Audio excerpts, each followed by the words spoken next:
Bismillahirrahmanirrahim. Assalamualaikum warahmatullahi wabarakatuh. Halo teman-teman, jumpa lagi di channel Ojowedi. Terima kasih kepada teman-teman yang telah mendengarkan dan telah mensupport channel ini, agar channel ini makin berkembang dan bisa diterima oleh halayak yang lebih ramai. Seperti biasa teman-teman, jika sudah siap, selamat mendengarkan. Cerita kali ini masih sambungan dari santet part pertama ya teman-teman. Jadi jika teman-teman belum mendengarkan, ada baiknya jika teman-teman mendengarkan part pertamanya terlebih dahulu agar mendapatkan cerita yang lebih utuh dan lebih jelas. Entah berapa lama bapak dan anjing itu terus bertatap-tatapan, hingga anjing itu menggonggong sejadi-jadinya tanpa henti. Saya menutup telinga karena tidak kuat dengan suaranya yang sangat keras. Sambil menggonggong, si anjing mulai melangkahkan kakinya. Wajahnya tetap menyeringai hendak menerkam. Bapak yang merasa ditantang si anjing kemudian turun dari motor. Saya yang waktu itu ketakutan mencoba menarik jaket bapak untuk menahannya. Tapi bapak malah menggubris tangan saya dan terus berjalan seperti ingin meladeni tantangan si anjing. Tanpa diduga bapak mengeluarkan sebuah lidi dari balik jaketnya. Panjangnya sekitar dari jari tengah sampai siku. Mungkin bapak sudah menduga kejadian ini. Dan saat tadi di rumah berlama-lama di kamarnya sedang mempersiapkan hal-hal yang mungkin akan terjadi di luar dugaannya. Bapak mengacungkan lidi tersebut sambil mengayun-ayunkannya ke arah si anjing seperti hendak mencambuk. Anjing hitam itu menghentikan langkahnya. Namun wajahnya tampak lebih marah. Saya yang waktu itu melihat adegan tersebut panik. Takut kalau si anjing loncat dan menerkam muka bapak. Saya merasa heran.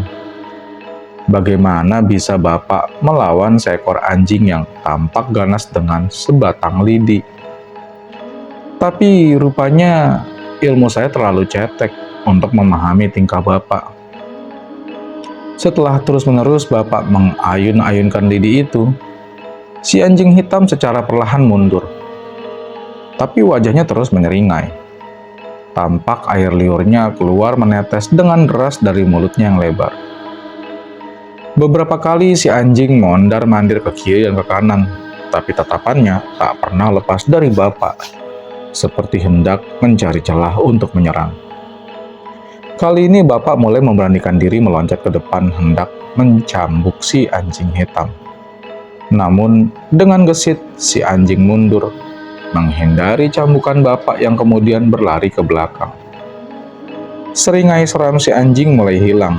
Tapi matanya yang bersinar hijau di kegelapan itu tetap menatap kami. Seperti gagal melakukan misi, si anjing memutuskan untuk pergi. Ia masuk ke semak-semak kebun teh, yang kemudian diikuti suara gonggongannya beberapa kali. Kini anjing itu hilang ditelan kegelapan malam. Karena saya terlanjur syok dan kaki saya gemetaran karena ketakutan, maka ketika melanjutkan perjalanan ke rumah Kang Asep, bapaklah yang membawa motor sementara saya duduk di belakang. Tentu saja saya duduk di belakang dengan perasaan was-was, takut kalau si anjing itu balik lagi dan menerkam saya dari belakang. Tapi tidak begitu lama, dari arah depan tampak sebuah cahaya lampu bulat berwarna kuning. Ketika jarak kami mulai dekat, terlihat bahwa itu Kang Asep dan seorang pria yang tidak saya kenal dibonceng di belakangnya. Saya menyusul takut terjadi apa-apa, soalnya pas tadi ditelepon katanya lagi di jalan. Takut kalau ban motornya bapak bocor, kata Kang Asep kepada bapak. Enggak, cuma pelan aja bawa motornya. Maklum, jalannya jelek. Saya heran, kenapa Bapak tak menceritakan peristiwa yang baru saja kami alami. Mungkin Bapak tidak mau membuat suasana semakin panik. Kami berangkat melanjutkan perjalanan. Motor Kang Asep mengikuti kami dari belakang. Sekarang saya sedikit tenang. Seandainya anjing itu datang lagi dan hendak menerkam, setidaknya masih ada orang di belakang saya. Akhirnya kami tiba di kampung Kang Asep. Setelah masuk ke jalan kecil dan melewati kebun singkong, sebuah rumah dengan cat putih terlihat. Kang Asep membunyikan klakson. Saya menduga dia ingin memberitahu bahwa itu rumahnya. Begitu kami masuk rumah, Kang Asep memperkenalkan kami dengan mertuanya, seorang wanita paruh baya dan adik iparnya yang tadi ikut bersama Kang Asep dibonceng di belakang. Di rumah itu cuma mereka bertiga, kata Kang Asep. Bapak mertuanya sekitar 2 bulan yang lalu sudah meninggal. Tadi sore rumah ini sempat ramai oleh tetangganya yang ingin menjenguk, tapi sekarang sudah sepi. Setelah minum kopi hangat, sajian mertua Kang Asep, kami dibawa ke kamar untuk melihat kondisi istrinya yang sakit. Sebenarnya saya ingin duduk saja sambil menikmati kopi dan cemilan yang disajikan, namun karena rasa penasaran, saya mengikuti bapak dari belakang. Tampak seorang wanita mengenakan daster merah motif kembang-kembang sedang duduk berbalut selimut. Rambutnya panjang tergerai dengan kulit sawo matang. Tatapannya kosong ke arah jendela. Sepertinya dia tidak sadar dengan kedatangan kami. Kemudian, Kang Asep memperkenalkan bahwa wanita itu istrinya, Teh Ratih. Neng, Neng, Bapak memanggil-manggil Teh Ratih. Teh Ratih tidak merespon. Dia masih anteng melihat ke arah jendela. Wajah Teh Ratih tampak pucat. Lingkaran hitam di sekeliling matanya tampak jelas. Kita menyebutnya mungkin mata panda. Kata Kang Asep, istrinya itu jarang sekali tidur. Kalau tidak kumat ya kerjaannya seperti itu. Bengong. Badannya juga kurus, bahkan tulang belikat di bawah lehernya pun terlihat. Bapak menyuruh Kang Asep untuk mengambil segelas air putih. Setelah dibawakan, Bapak kemudian melafalkan doa-doa. Setelah selesai, sedikit demi sedikit, air itu dicipratkan ke wajah Teh Ratih. Namun, kaget bukan main.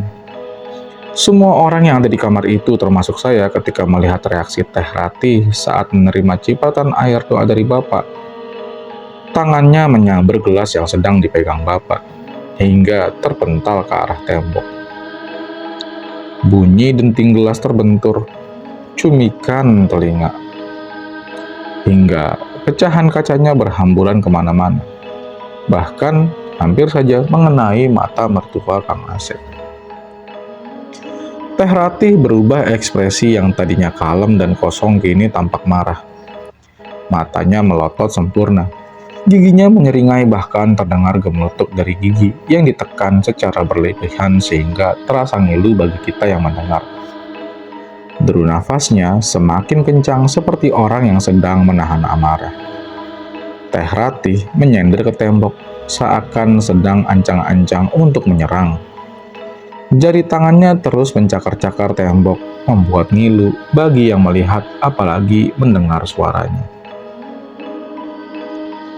Ini bukan istrimu, Sep, kata Bapak pelan. Baru saja Bapak lengah menengok ke arah Kang Asep, Teh Ratih loncat menerkam Bapak. Kini leher Bapak berada dalam cengkraman Teh Ratih. Kami yang panik melihat kejadian itu segera menarik tubuh Teh Ratih. Bayangkan, 3 orang pria, saya, Kang Asep, dan adik iparnya menarik tubuh seorang wanita kurus secara logika yang seharusnya bukan masalah. Tapi di luar dugaan kami, Teh Ratih masih kokoh mencekik Bapak. Tidak goyang sedikit pun, bahkan saat kami bertiga menariknya sekuat tenaga. Ibu mertuanya yang panik menangis sambil berlari keluar, mungkin hendak mencari bantuan. Sementara kami terus berusaha melepaskan Teh Ratih.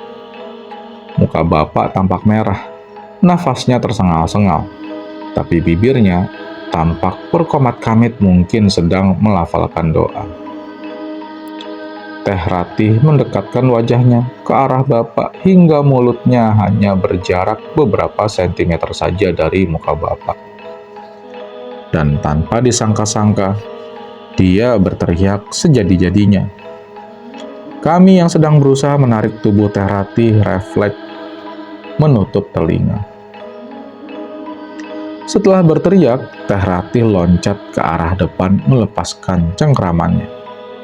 Kemudian istri Kang Asep itu jongkok menatap kami. Seperti seekor binatang, Teh Ratih tampak tidak peduli lagi dengan penampilannya. Dasternya yang robek bagian sampingnya karena dia bergerak lincah dan tak teratur, sehingga bagian tubuh sensitifnya terlihat kemana-mana. Tapi laki-laki mana yang akan birahi ketika melihat model wanita yang sedang dalam kondisi seperti kesetanan? Tidak begitu lama, ibu mertua Kang Asep datang bersama rombongan. Sekitar 8 orang dengan 2 perempuan yang sisanya laki-laki. Mereka tampak keheranan menatap Teh Ratih di depan pintu masuk.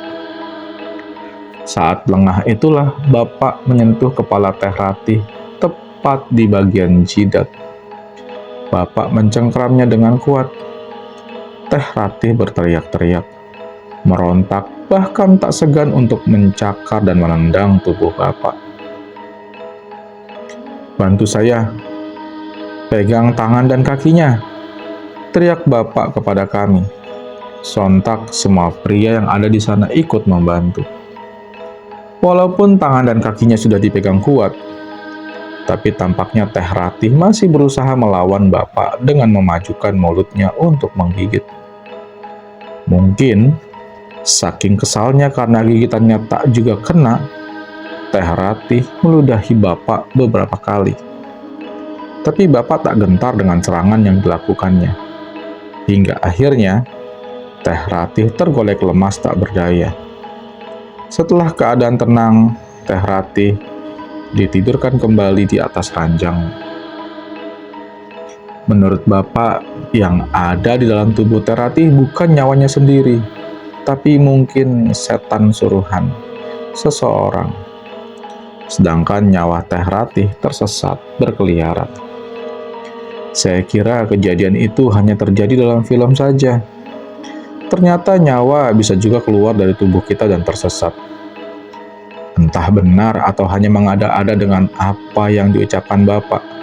Tapi beliau melihat kejadian yang baru saja terjadi memaksa saya untuk sedikit meyakininya. "Dia sedang kelelahan. Mungkin nanti akan kumat lagi, Sep," kata bapak. Terus saya harus bagaimana, Pak? Lalu bapak menjelaskan kepada Kang Asep bahwa ini pengalaman pertamanya menangani kasus seperti ini.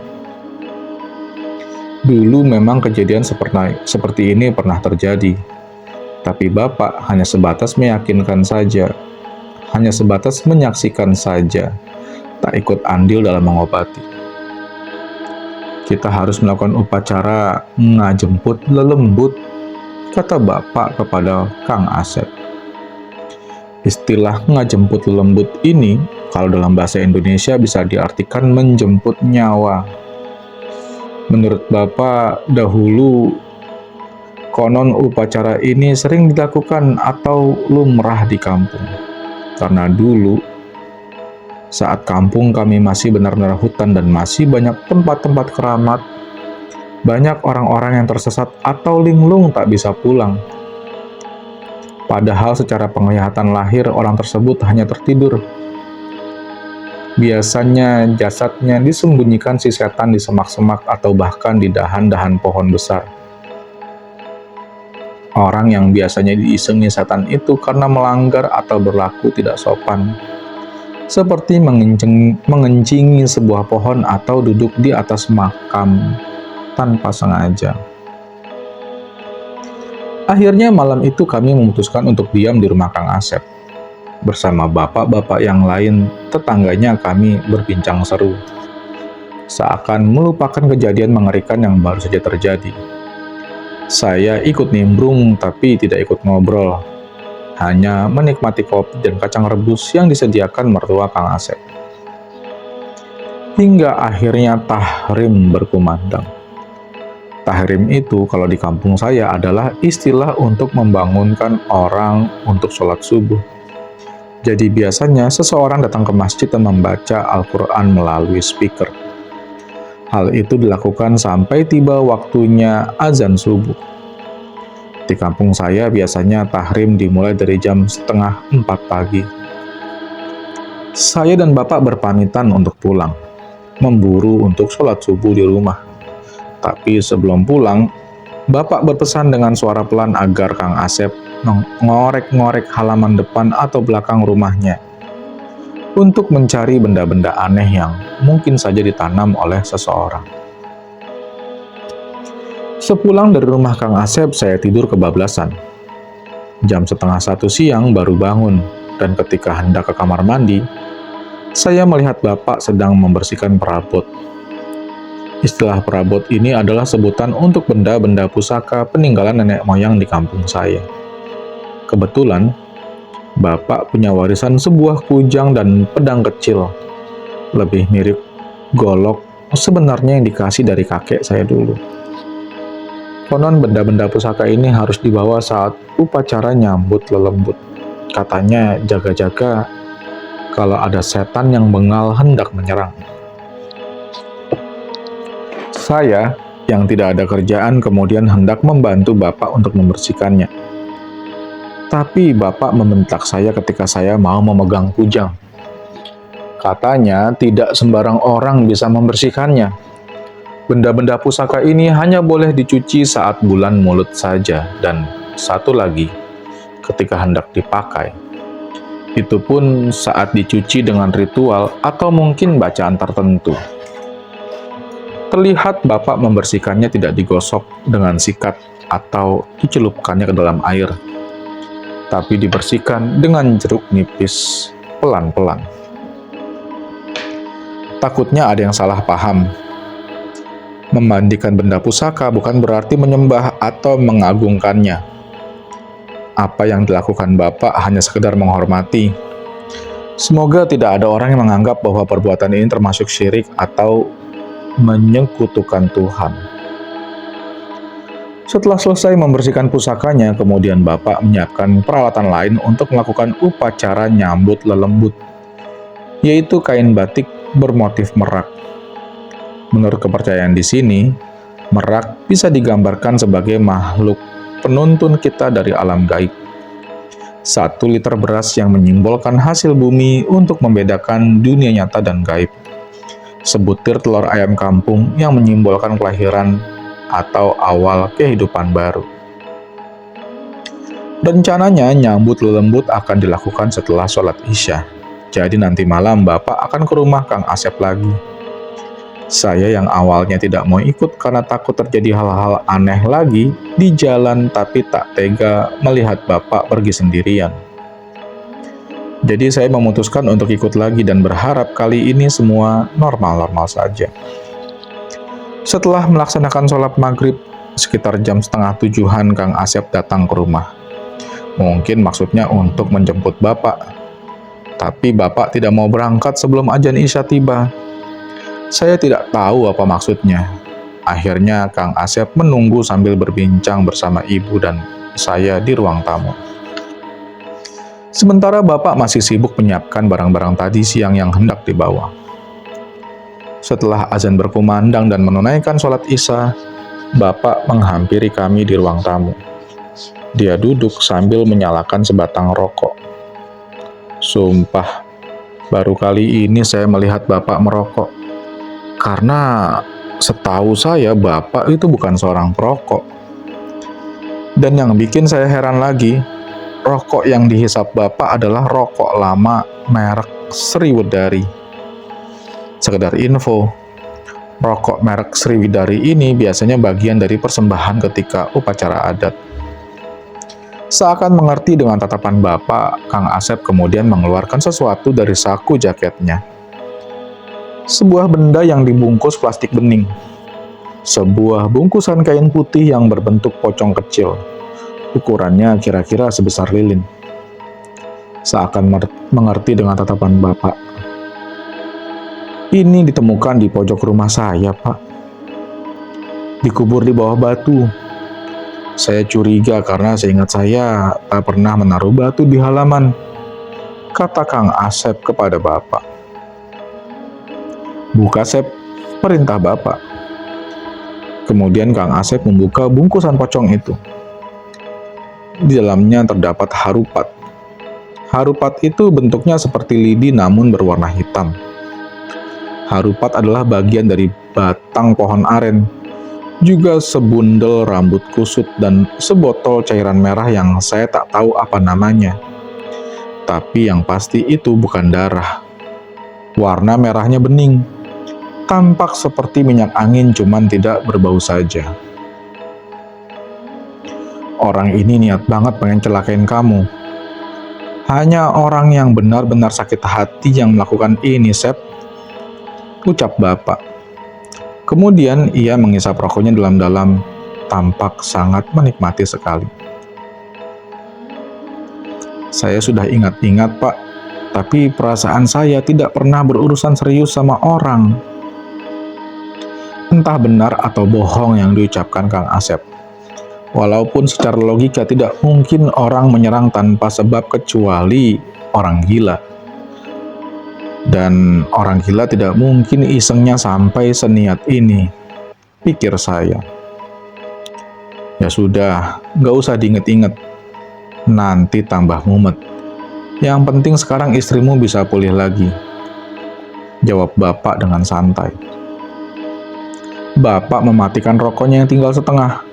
Lalu ia mengambil bungkusan pocong yang sejak tadi tergeletak di meja. Mulutnya komat kamit seperti biasa melafalkan doa. Kemudian ditiupkan pada bungkusan pocong di tangannya. Setelah selesai, Bapak meletakkannya kembali di atas meja sembari menyuruh ibu untuk mengambil sebuah rantang. Bakar, Sep, perintah Bapak. Setelah rantang dibawa sama ibu, dibakarlah pocongan itu oleh Kang Asep yang kemudian abunya dimasukkan ke dalam rantang. Tidak memerlukan minyak tanah karena benda-benda itu mudah sekali terbakar, khususnya rambut dan harupat. Ini rantangnya kamu bawa, abunya kamu bungkus dengan kain, dan besok pagi-pagi kamu hanyutkan di kali, perintah Bapak kepada Kang Asep. Setelah selesai membakar pocongan, kami bersiap-siap untuk berangkat. Seperti biasa, ibu pamitan mau menginap lagi di rumah Mbah Waria. Mbak Wariah dengan membawa kedua adik saya. Kang Asep membawa peralatan dalam ransel dengan motornya, sedangkan saya dan Bapak mengikuti dari belakang. Kali ini saya sedikit tenang, karena kita berangkat jam 7:30 malam, di mana jalanan mungkin masih ada orang lalu lalang, khususnya tukang ojek yang pulang kemalaman dari pangkalan pasar. Setelah sampai, ternyata di rumah Kang Asep udah ada beberapa orang tetangganya yang sedang menjenguk. Tapi begitu kami datang, mereka berpamitan pulang, seperti mengerti mereka tak mau mengganggu privasi. Sementara Teh Ratih tampak tenang di ranjang, walaupun masih setengah sadar. Menurut Kang Asep, semenjak dari kemarin Teh Ratih belum kumat lagi. Dia pun sudah mulai tidur tidak seperti sebelum-sebelumnya. Sekarang saja Pak dimulai, pinta Kang Asep kepada Bapak. Bapak langsung bergerak membuka isi ranselnya, menyiapkan beras yang kemudian dituangkan ke dalam mangkok. Sebutir telur ditaruh di atas beras, sedangkan kujang diletakkan berdampingan. Bapak menyuruh Kang Asep agar Teh Ratih dibopong ke ruang tengah. Digelarlah tikar. Teh Ratih tidur terlentang di atasnya tanpa bantal. Setelah Bapak menyiprat-nyipratkan air ke seluruh tubuh Teh Ratih, kemudian tubuhnya ditutupi kain batik bermotif merak yang sudah Bapak bawa. Kini Teh Ratih terlentang seperti mayat ditutupi kain. Tapi anehnya kali ini dia tidak melawan seperti sebelumnya. Malah pasrah saja seperti orang kebingungan. Bapak menyuruh kami yang berada di situ untuk membaca ayat kursi berulang-ulang. Katanya untuk menjaga tubuhnya agar tak dimasukin setan sembarangan. Selama Bapak pergi untuk menyusul Teh Ratih ke alam gaib. Bapak bersila sambil memejamkan mata. Mulutnya komat kamit seperti biasa melafalkan doa. Sedangkan saya, Kang Asep, beserta mertua dan adik iparnya, membaca ayat kursi tak henti-henti. Mungkin sekitar setengah jaman tidak ada perubahan berarti. Kami masih tetap seperti ini. Hingga akhirnya, tubuh Teh Ratih yang tertutup kain batik itu menggelepar-gelepar seperti ikan di daratan. Bulu kuduk saya merinding ketika menyaksikan kejadian tersebut.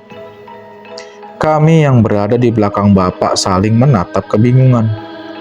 Kang Asep hendak menghampiri istrinya yang masih menggelepar, tapi saya menahan.